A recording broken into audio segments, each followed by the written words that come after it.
Hi, everybody. Welcome to our Google Plus Hangout with the Buck Institute for Education. I'm John Larmer, the editor-in-chief here at BIE.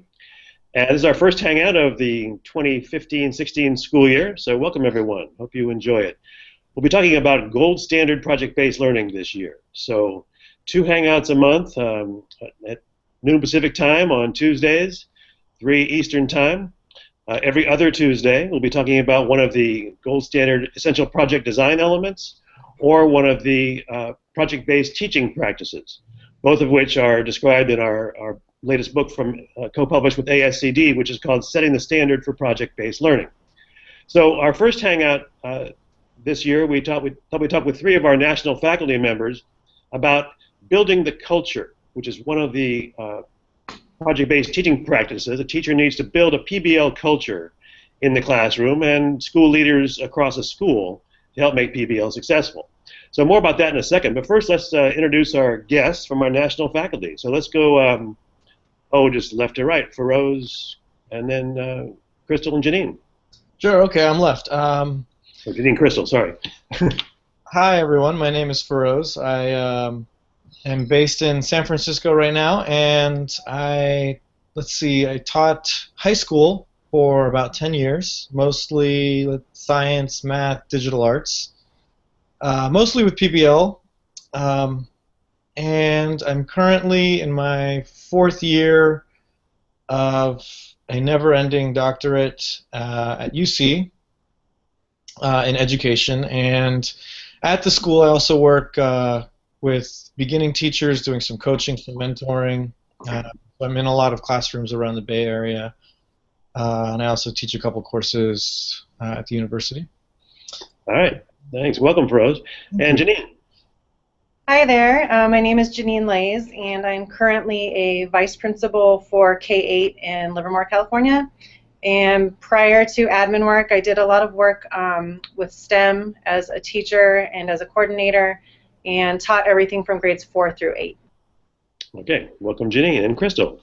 Hi everyone, my name is Crystal Diaz, and I'm here checking in from Montebello, California. It's in Southern California, just outside of LAUSD, Los Angeles, our neighbors. And I am currently a classroom teacher or facilitator, and I facilitate 10th grade English.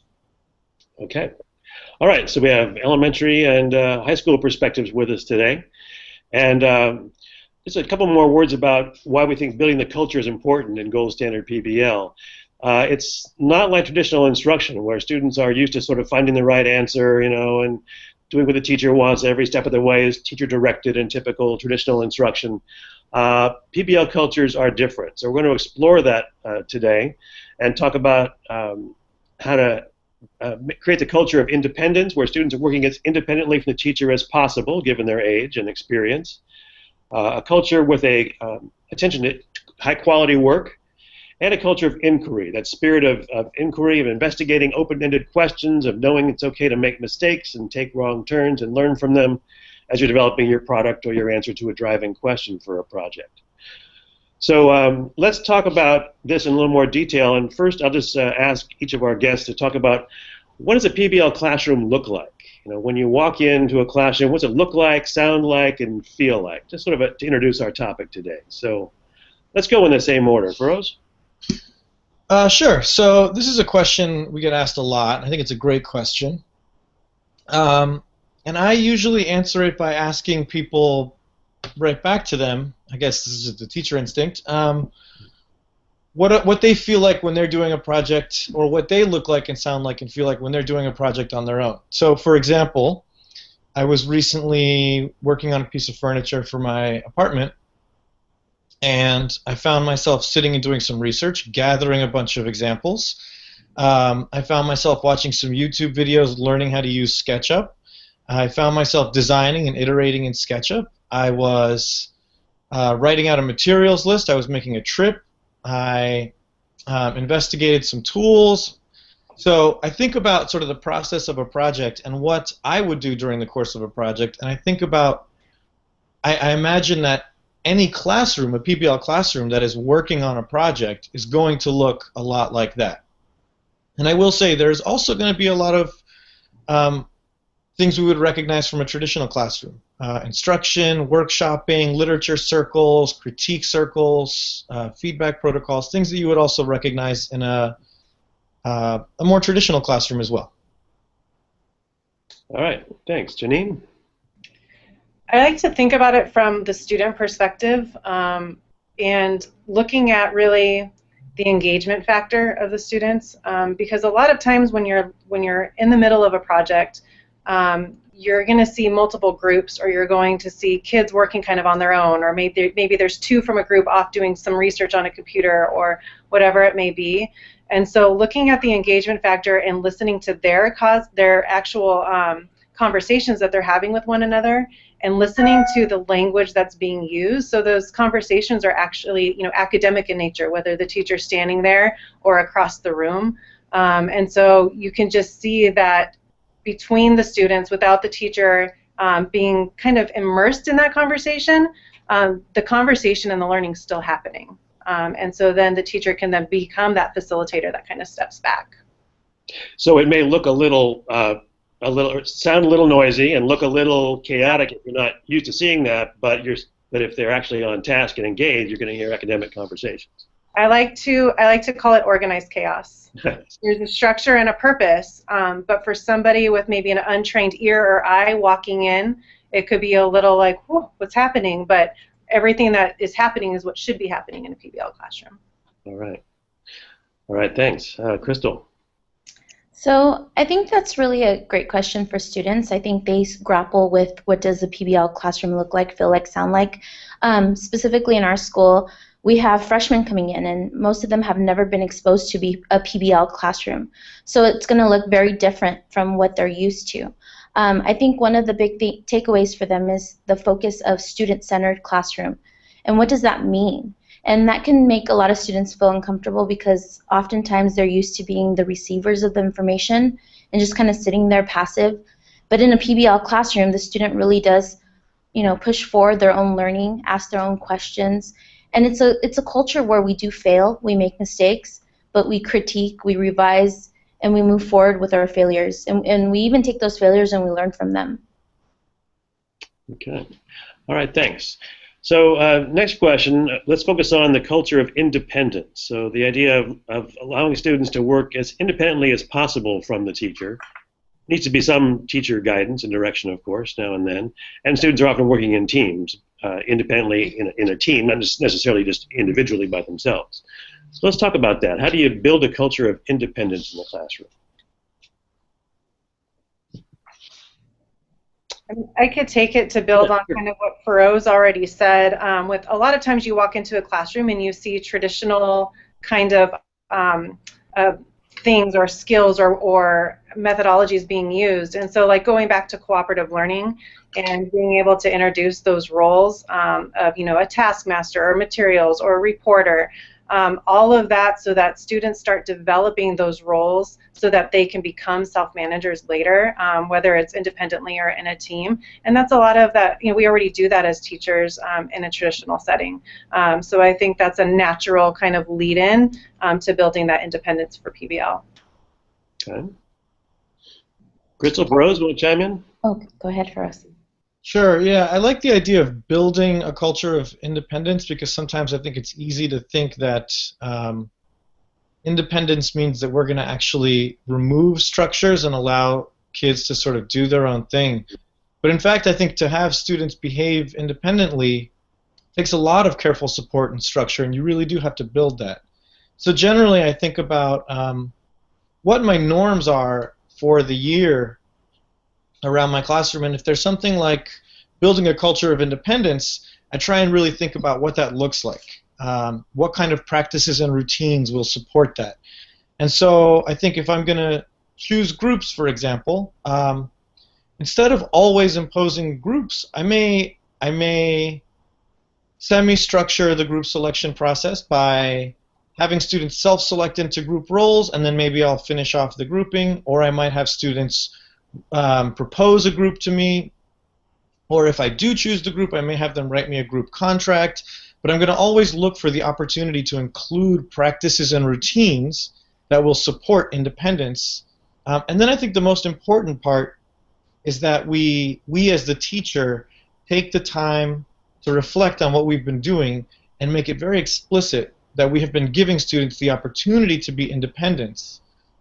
Because often I think we as the teacher set up these opportunities to explore independence, but we don't necessarily make it clear or articulate it with students or for students that what they're doing is engaging in a culture of just sort of they're practicing the habit of independence. Mm-hmm. So I think we need to make sure we give those opportunities, both as written reflections and conversations, and also as part of our assessments as well. Okay. I think with high school students, you know, sometimes teachers expect them to be very independent, that they should have learned great practices, but you know, they're still going through a lot of their own changes and need to learn how to be more effective learners. So you do, as Feroz mentioned, you have to create structures to teach them, you know, how do you engage in independent learning. One of the things that our school did, so we wanted to start off the year with a sense of this is PBL, this is what we do at our school. So we engaged all students in a lip dub video, which you'll learn more about right now. So first day of school, students show up, and you know, we have our 12th grade students who have been a part of our school. They get PBL, they get what the expectation, but then we have our 9th grade students who have never been exposed to PBL. So we wanted to immediately engage them in the process and also take advantage of the fact that we have experts. We have our 12th graders, we have our seniors, our 11th graders.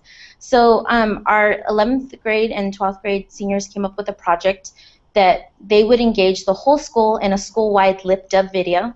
And they engaged them right away through the PBL process. So immediately 9th graders were asked to think critically on their first day of school. I'm sure a lot of you remember first days of school. What usually happens, you meet your instructor, you usually get a syllabus, you maybe do a fun classroom activity, and that's about it. We decided that we would do a school-wide event to change things up and to immediately be a culture of PBL. So right now, if you'd like, I would go ahead and show you that a clip of our lip dub video to help give you some context of what a lip dub video is.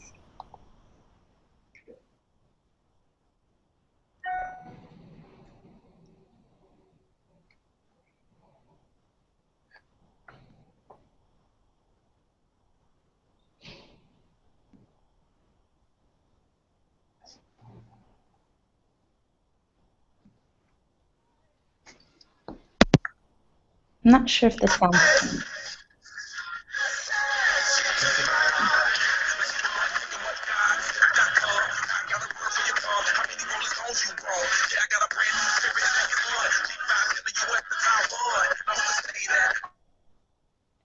So I'm not sure if the quality is coming out very good in the picture, but what we see evidence of is the students basically dancing, singing along to some music. They had a chance to create basically all aspects of the lip dub. They had to come up with their choreography. They had to organize the process. Here's the students at the end, all of our learners, straight out of ATC. We're the Applied Technology Center High School. The Iron Horses, we're right next to a train, so hence the name Iron Horses. Our school's been open now for 5 years, so in a lot of ways we're a new school, but our focus is PBL 100%. So we see in our video the students, what the seniors did was they created a spirit rally.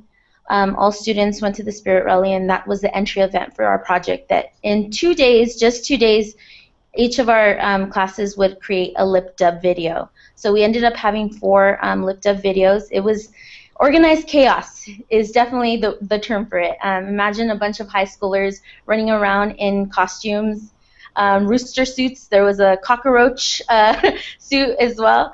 But it was a lot of fun. They were on task, and what they immediately learned is the importance of being independent learners to be successful, and it was engaging. Okay. All right, great. Thanks, Crystal. Sorry, the audio video wasn't as smooth as it could be there, but that's okay. We'll post the link to the video in case anybody wants to watch it. Okay, great. Yeah. Oh, speaking of that, I should have mentioned to our viewers out there, if you want to post a question at any time, you can use you can post them on the Google Plus events page, and we'll try and answer them during the Hangout. or if not, we'll enter them offline later on the Google Plus events page. And by the way, this Hangout is archived. You can find it later if you want to see it again or tell your friends at the BIE.org website. So, Feroz, a question came to my mind as you were talking. You mentioned, in terms of the culture of independence, the role of assessment in that. So can you just say a bit more about that idea of assessment and independence?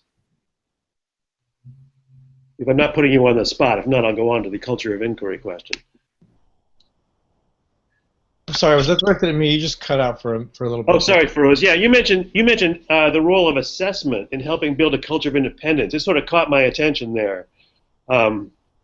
So is there a role that assessment plays in helping build a culture of independence? Yes. So I had a coach who really pushed me on my assessment in PBL, and one of the things she helped to push me along, and I think a lot of people have heard this before, is if you value something, you should assess it. And so when I talked to her about some of the things that I valued, things like inquiry came up. And I'm trying to think back to some of the specific things that I may have done that were assessments of inquiry. But I think maybe what I'll do is generalize it and say anytime I'm thinking about culture building, I'm going to think about my assessments. And actually, Crystal said something too about beginning on day one, which I think is really important. And so, for instance, with building a culture of, we'll talk about this in a minute, but a culture of craftsmanship in my classroom, on day one, the very first thing we did was we practiced giving each other feedback. And then we started giving each other meta feedback, feedback on feedback. And the very first assessment they ever had was a self-assessment about feedback. So it was my way of trying to say, first of all, when we do assessments, you are going to have a part in this. It's not going to be just me. And it's also a way of saying one of the most important things we're going to do in here is feedback, and it's not just something that we do and we throw into the air. We're going to exchange it. We're going to comment on each other's feedback. We're then going to write about our feedback. And then we're going to do our own self-assessments based on some of the feedback we get. So it's just a way from day one of trying to put in place opportunities to sort of practice these habits again and also be explicit about what they mean and why we're doing them. So on the spot, that's the thing I can think of. But in other projects I know, in some web design projects, for instance, that we used to do, it was a big deal for me that you went out and found some inspiration, which I think was part of being an independent learner, thinking independently. And so it was a big part of their final assessment that students presented their final work and juxtaposed it with pieces that they found as inspiration and explained why that was something that struck them independently and individually. It was a way of getting them to sort of find their own inspiration and incorporate it into their own work and really show very clearly how their work was propelled by their own independent research. Okay. All right. Thanks, Rose. That was helpful. That also reminds me of another project design element, which is reflection, having students reflect on how they got to where they got on the project. All right. Thanks. Janine, let's talk more about the culture of inquiry, how you build that in the classroom. So one of the things that always comes to mind with me with inquiry, it's that the need to feel safe with our questions, with our ideas, with our thoughts, so that we are not responding or throwing something out there that's guarded, but really it's authentic for us, right, in our perspective. And so I think with the little ones, kindergartners have no problem doing that, right? They can throw out their ideas and their thoughts, and they're not even aware of the kinds of feedback or the perception that they might have.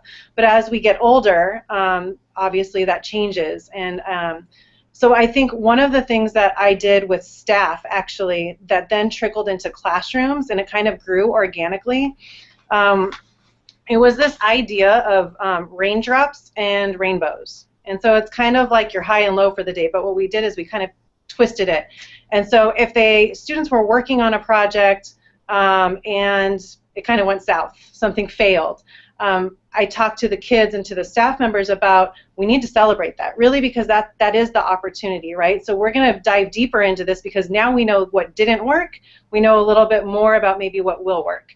And so we always identified those moments as raindrops. And it's kind of cheesy, but you started hearing it all around campus. I'd go into classrooms and they're like, oh, raindrop, you know, like, because it was like, oh, I messed up, something happened. And we would pause, and I literally had little raindrops for bulletin boards because it's elementary, right? So we have our bulletin boards, and so they filled out a raindrop, like I failed. And it was cool. We met about it. We talked about it. They kind of put it up there as I failed. Let's celebrate. But then with that, created that opportunity for a rainbow. So without the raindrop, we're not going to have the rainbow. And so they posted the raindrops, and then it was not that it ended there. It was that they continued to work at it. And when they figured it out, we celebrated the success and posted a rainbow with the solution to their challenge. And we started seeing these all over campus. And we did it even at staff meetings. We had a bulletin board in the staff lounge where we would come back and, you know, what risk did you take in your classroom? Did it work? Did it not work? There were more raindrops with rainbows than just rainbows, which means something didn't work, and then they created the opportunity for something to flourish. So that was one thing that we did, and it helped to build that trust and community in the classroom to feel safe, to have a safe place to do that. All right. Great example. I love the idea. Celebrate failure. It'd be a good title for a blog. Can I make a comment real quick, actually? Yeah, sure, Feroz. So in thinking about a high school classroom and rainbows and raindrops, and if that sounds cheesy, I don't want that to be a turnoff to anybody, actually, because I think even in high school classrooms, things that are cheesy work surprisingly well. And on top of that, I think in high school, students have a great way of co-opting things. And when we're talking about building a culture and setting norms, language is very important. And when your students, I remember when we were at a school, we used for a feedback protocol among the staff and in classrooms, we used wows and wonders. And we were very careful about how we phrase our wonders. And I remember students walking into my classroom and kind of, you know, used to shake their hands every day, and they would joke with me about, gee, I wonder why you chose those shoes today. And it was their way of kind of having fun and poking fun with it. But it told me that they have completely internalized what I thought was this cheesy language, and the fact that they had it ready to go, and actually to the point where they could mock it and completely co-opted it, told me that it was sticking, and told me that it was something that mattered at some level. So I think, you know, if these things come off as maybe cheesy, or they sound maybe like they wouldn't work with an older population, older students who aren't going to be too amenable to like cheesy cliche phrases or something. I don't know. I think actually there is a lot of power to it when it comes to norm setting and language. I agree with you, and one thing that I would even like to add is the role of the facilitator or teacher to be the ultimate cheese ball. Like, you have to really like encompass that this is awesome, we're going to do this, this is great, because kids pick up on the fact that you might not be interested on something. If you can sell it, you know, right away you have a captive and engaged audience. In fact, as our students, so this lift up proposal, our students came up with the proposal, and they actually, before school started, we had all of the facilitators in the room, all the teachers, and they proposed the project to us. And we had a vote if we would do it or not. And one of the things that the kids stressed is, if you're going to do this, let's do it 100%. And all facilitators have to really have energy and have to be behind this. If one of you is not behind it, it's not going to work. So we voted, and everybody voted yes, because it, you know, seeing high school students with their proposal, just talking about how, you know, how great this would be for PBL culture, you know, how could you say no? Right. Okay, thanks, guys. Let's get to our last question. We only have a short time left. It went fast today. The idea of a culture that values high-quality work. You know, in PBL, we often talk about, you know, producing products at the end of a project or making a presentation. It's not just being done for the typical classroom assignment where kids may not care as much about the qualities compared to a public product. So anybody who wants to start talking about that can go ahead and start.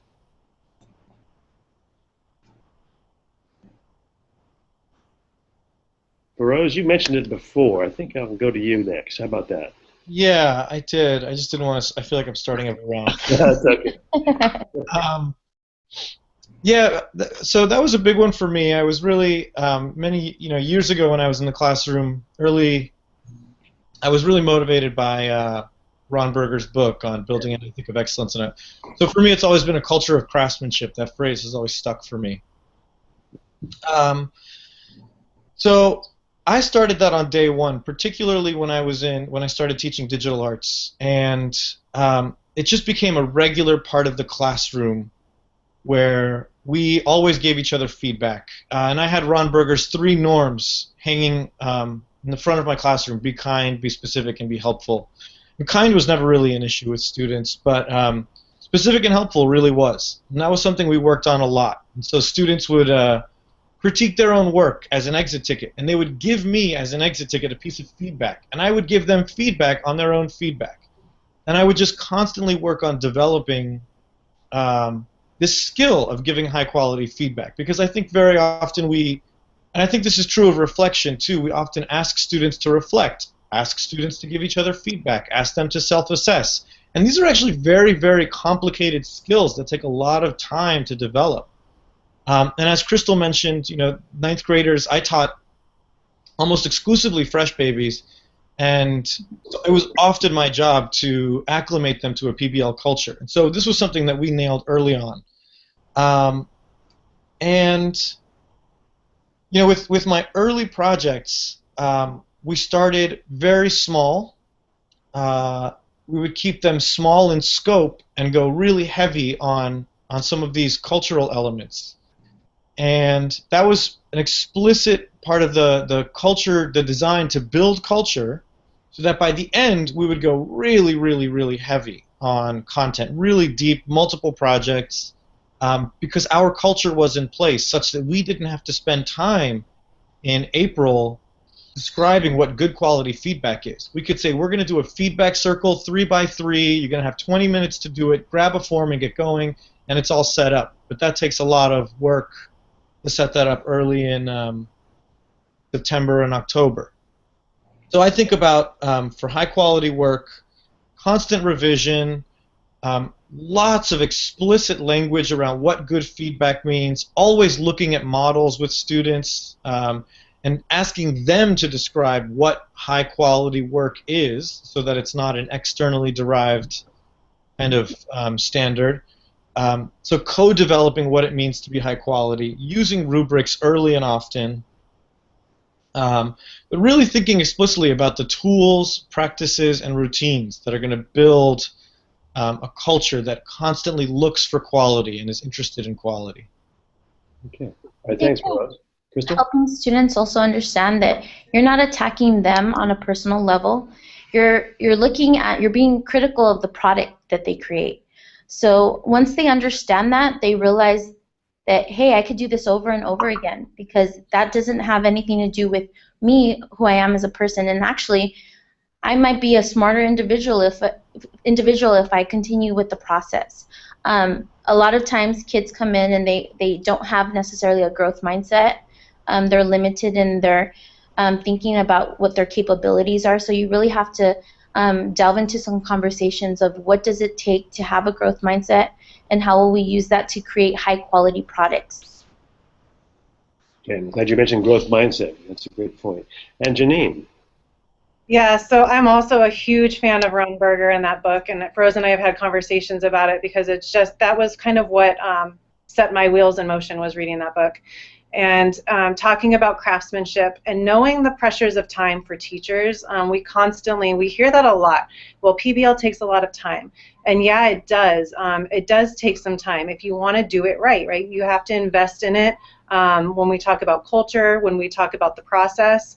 And so taking that time, like Fro said, up front, to really explicitly teach how to receive and give good feedback, solid feedback, is important. And then what we do that worked for me is that as the year went on, I was a fan of rapid prototyping, so that students were getting ideas out. And so they would have, maybe a couple of different ideas, or it could be separate projects even, that we would prototype. And then really, like in the spirit of quality versus quantity, I would then go back to them and say, okay, I want you to pick one of these now. Which one are you going to really run with? What do you really want to develop? What are you really passionate about? So you give them some voice and choice in what they really want to dive deeper into. And then they took that project and ran with it. And then they were more invested in it. So they felt like we don't have to flesh out every single project to publish ready, but we could do that with the one that I chose that is most important to me. So that was one thing we did. And then we also did, similar to what Fro said, creating those rubrics for feedback were really important. And so I really spent time in the beginning of the year developing those rubrics with students as we looked at work together, so that they had something to use, a tool, a visual aid of some kind, when they started to provide feedback. Also for our EL learners, there were stems, like sentence stems and frames within those rubrics to help them get started with providing feedback. Okay. All right, thanks, Janine. You mentioned the word ownership, which I think is another good aspect of a PBL classroom culture. The students feel ownership over the work and over the products, over the process.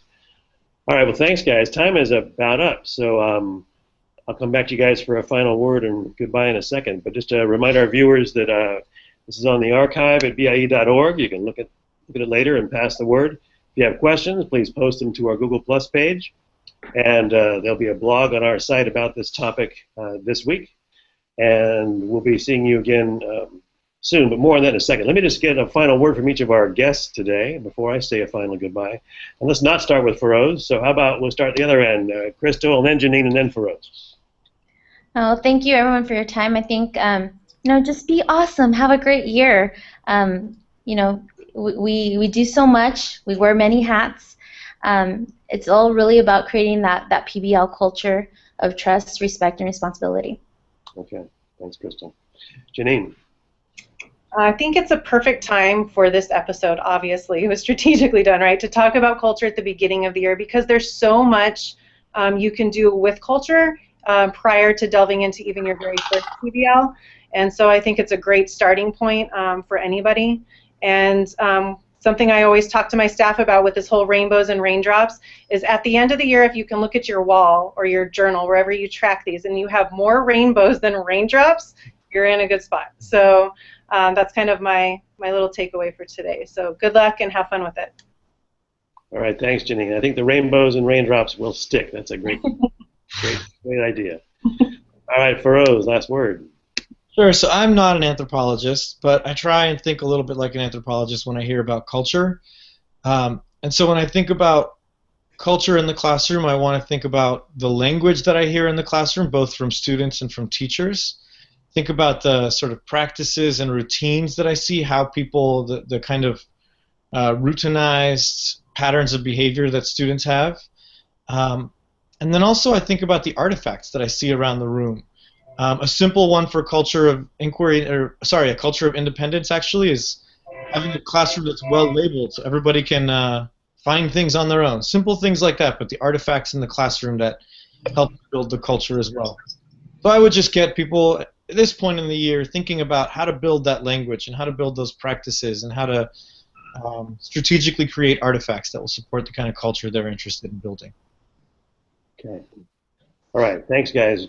Great comments today. And folks out there, next in 2 weeks, we'll be talking about another gold standard project design element of sustained inquiry, how that works in a PBL classroom. Sustained inquiry with some more guests. So thanks to our national faculty today. Thank you, everyone out there, and hope you're having a great start to the school year, and may all your projects be gold standard. See you next time. Thanks. Bye-bye.